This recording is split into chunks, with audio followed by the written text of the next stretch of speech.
want to have a discussion about UGA's running backs. Again, just because, the riding home that Dean and myself did the other day, I posed the question, is Georgia's running back room in trouble? And I think that's a legitimate question to kind of inquire about. Is this running back room one that's just not going to be that good, right? Losing Kenny McIntosh. Now you got Kendall Milton, Dajan Edwards, Branson Robinson, Roderick Robinson, Andrew Paul. A group that's just doesn't stay healthy, right? For the most part. And we've never seen one of them really be a lead back. Now, we never really saw Kenny McIntosh be a lead back, and he was that for Georgia last season. Obviously, it is a running back by committee, right?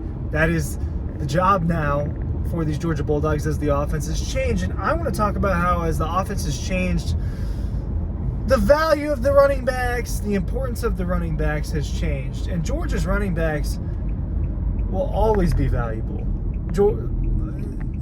RBU, the amount of just absolute, superstar caliber players that have come out of Georgia that are running backs, there's a lot of them, ranging from guys like Nick Chubb to Herschel Walker to Todd Gurley to DeAndre Swift, as I am battling a bad mount. So Carson Beck's probably going to be the starter, right? Is he as mobile as some other guys? No. And is, he going to run around for 60 yards, right, against Auburn the way that Stetson did? No. Is he going to beat someone on the edge the way Stetson did a few times? I don't think he's going to do that either. Now, here's the thing. I've gone back and I've watched some Carson Beck tape, and he can hit those rollouts that Stetson hit with Kenny McIntosh. He can get outside the pocket. I think I spoke a little too soon on his mobility. Now, he is not as mobile as Stetson or any of the other quarterbacks in Georgia's room, as far, more specifically Gunnar Stockton and wow, that was weird. Gunnar Stockton and Brock Vandegrift. Wow, I'm blanking on Brock Vandegrift's name. Carson's not as mobile as those guys, but he can hit that little rollout. A very important play was kind of those quick hitting throws that were an extension of Georgia's running game. Those were very important plays for Georgia in 2022. An offense that looked great. An offense that put up 49 points in the first game, 7 touchdowns, 7 drives. An offense that put up 65 in the national championship. And the thing about Georgia is they actually run the ball more than they pass the ball. And I wanted to know, let's look at 2012, a Mike Bobo offense, versus 2022, a decade later, where it's a committee-style running room, the running back room. Look, we're saying similar stuff last year, right? Is this running back room is good with James Cook and Zamir White not being around, right? I harped on the fact that I thought Kenny McIntosh was going to be a pretty good running back for Georgia, and he was a really good running back for Georgia when he got his lead back role. Kendall Milton, I don't see it as much from him as a lead back. He did come on late in the season. So when you compare 2012 to 2022, a decade later, where the sport has changed, the value of running back has changed. We've seen that in the NFL. We've seen that just across the board. Passing is a bigger part of the sport. Okay, well, guess what? They ran the exact same amount of times in 2012 as they did per game in 2012 and 2022. Almost identical numbers. They passed a few less times, right? There were a handful of more pass attempts in 2022 than in 2012, and I think that's part of tempo and the change in the sport. But as far as how many times they ran, it's not different.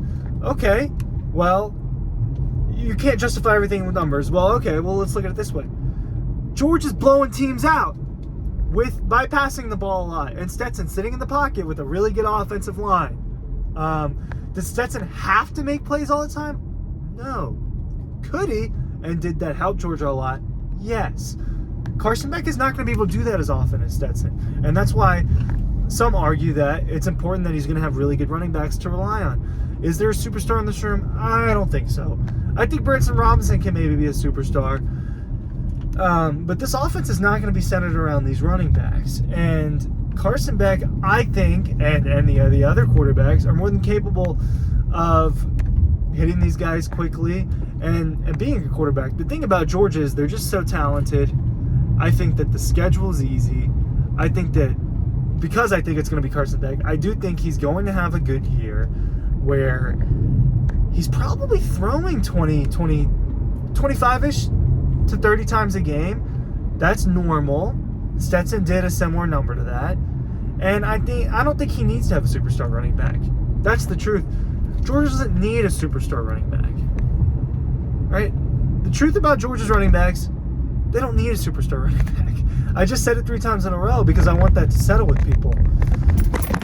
And because I knew what was about to come. This mountain sucks. And Georgia doesn't need a Nick Chubb or a Todd Gurley or even a Sony Michel to win the national championship. Was Kenny McIntosh as good as any of those guys? No. And Kenny McIntosh was a great running back. They have Brock Powers. They have, if not the best, then a top 5 offensive line in college football that's going to be really good, that should have the best interior offensive linemen in the country, and 2 really talented tackles, some experienced guards. I think Carson Beck has repertoire with these weapons. 2 years ago, George Pickens wanted Carson Beck to throw at his pro day. Jermaine Burton wanted it to be Carson Beck. I'll tell you that. I mean, I don't think that that's a secret, is that Jermaine Burton and George Pickens preferred Carson Beck a couple years ago. Carson Beck came in with a lot of these 2020 receivers that are in. So I don't think this running game has to be spectacular. By committee, can they get 4, 5, 6 yards a carry? Can you hit a couple home runs? Can you get goal line touches? If the answer is yes, then Georgia should be good, because this pass offense should be... what defines a prolific pass offense? Because I think it should be prolific. I would say that Georgia's pass offense was prolific with Stetson Bennett last year. I mean, 4,000 passing yards, not as many touchdowns as you want, but he had plenty of games where he had 300 yards, and Georgia adapts to what they need to do. And that is why this running back room, lacking a superstar, I just don't think matters. Because is there a difference if Todd Gurley, goes for... Georgia averaged almost 38 runs per game last year, and what's different, part of that is garbage time runs, second half runs. Georgia's passing the ball a lot more in the first half than in the second half, right? Do you need Todd Gurley for that? No, you don't. And Kendall Milton, Roderick Robertson, any of these guys, none of them are scrubs. So that's where Georgia's running backs really are. The sport is different, like we talked about the other day. Make sure you're checking out Double Dogs. Make sure you're checking out the preview magazine, Dog Struction from last year. Anything on our Shopify can be found down below.